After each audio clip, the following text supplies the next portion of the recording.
क्या हो अगर मैं आपको ये कहूँ कि शक्ल से बसूब दिखने वाला ये शख्स 100 बच्चों का कातिल है। आपने बिल्कुल सही सुना, Javed Iqbal, the biggest serial killer in the history of Pakistan.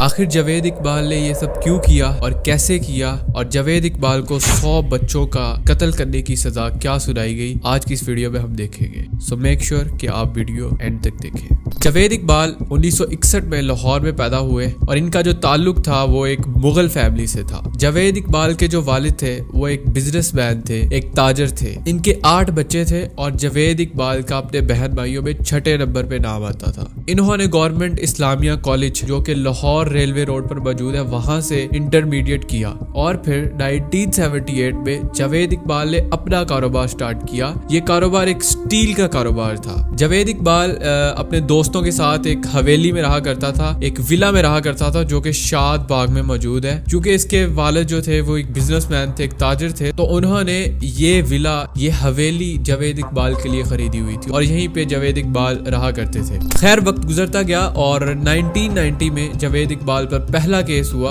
ये केस क्या था, पुलिस जावेद इकबाल को एक सॉडमी की एलिगेशन में पकड़कर ले जाती है और पुलिस जावेद इकबाल को बहुत ही बुरे तरीके से मारती है, जिसकी वजह से जावेद इकबाल की जो बैकबोन है वो क्रश हो जाती है और इनकी जो सर की हड्डी है वो भी फ्रैक्चर हो जाती है। जावेद इकबाल की माँ जब इनकी ये हालत देखती है तो उनसे ये बर्दाश्त नहीं हो पाता और उनको बहुत दुख होता है उनकी ये हालत देखकर, और जब वो जावेद इकबाल की ये हालत बर्दाश्त ना कर सकी तो उनको हार्ट अटैक आ जाता है और उनकी डेथ हो जाती है। और फिर उस दिन जावेद इकबाल सोचता है कि जिस तरह इन्होंने मेरी माँ को दुख पहुंचाया, इसी तरह मैं दूसरों की माओं को दुख पहुंचाऊंगा और उनको भी खून के आंसू रुलाऊंगा, और वो पुलिस वालों से अपना बदला लेगा। खैर वक्त गुजरता गया। 30 दिसंबर 1999 को जावेद इकबाल अपने हाथों से पुलिस को एक खत लिखता है जिसमें वो लिखता है कि उसने 100 बच्चों का कत्ल किया है जिनकी उम्रें 6 साल से 16 साल के दरमियान थी, और इसने साथ ये भी इतराफ किया कि ये बच्चों का सबसे पहले गला गोंदता था। जब बच्चे मर जाते थे तो ये इनके टुकड़े करता था और टुकड़े करने के बाद ये इन बच्चों को एसिड तेजाब में फेंक देता था और जिससे बच्चों की सिर्फ हड्डियां बाकी रह जाती थी। पहला सवाल तो ये है कि ये बच्चे कौन थे। अकॉर्डिंग टू द इंफॉर्मेशन इनमें ज्यादातर बच्चे वो थे जो सड़क किनारे बैठ के मांग रहे होते हैं, और कुछ बच्चे इनमें से वो थे जो अपने घरों से भागे हुए थे, और कुछ बच्चे इसने किडनैप किए थे। खैर कुछ वक्त गुजरता है तो जावेद इकबाल एक बच्चे को अगवा करता है और वो बच्चा इसकी जद से निकलकर भाग जाता है और गली मोहल्ले में शोर मचाता है कि बचाओ, हेल्प, ये वो। ठीक है, तो जितने भी आसपास के लोग थे वो इसकी चीखों पुकार सुनकर वहां पे पहुंचते हैं। तो वो बच्चा उनको बताता है कि इस तरह से ये सारा सीन है और बच्चों को मारता है और तेजाब में फेंकता है, ये वो। और इतनी ही देर में वहां पे पुलिस आ जाती है। जब वहां पे पुलिस पहुंचती है तो पुलिस और लोग जब वहां पे उसके घर पर छापा मारते हैं, बड़ी ही अजीबो गरीब चीजें देखने को मिलती हैं। पुलिस को दीवारों पे खून के निशान नजर आते हैं, कुछ जंजीरें मिलती हैं जिससे वो बच्चों का गला गोंदता था। सबसे बड़ी बात ये कि उन्हें पानी के बहुत बड़े बड़े ड्रम्स मिलते हैं जो कि तेजाब से भरे हुए थे। उनमें जब वो देखते हैं तो बच्चों की सिर्फ हड्डियां पड़ी हुई थी। खैर ये वही बातें थी जो जावेद इकबाल ने पुलिस को लिखी थी खत में।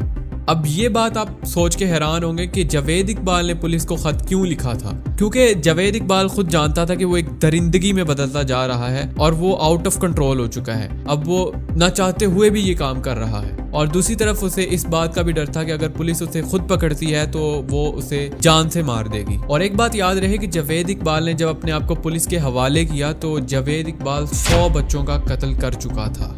इकबाल के पास एक डायरी थी और जो कि पुलिस वालों ने इसे जब्त की। इसमें हर बच्चे का रिकॉर्ड शामिल था कि ये बच्चा कौन था, इसकी गली नंबर कौन सा था, इसने कहां से इन्हें उठाया, प्रॉपर इंफॉर्मेशन मौजूद थी उस डायरी में और उन बच्चों के तमाम रिकॉर्ड शामिल थे।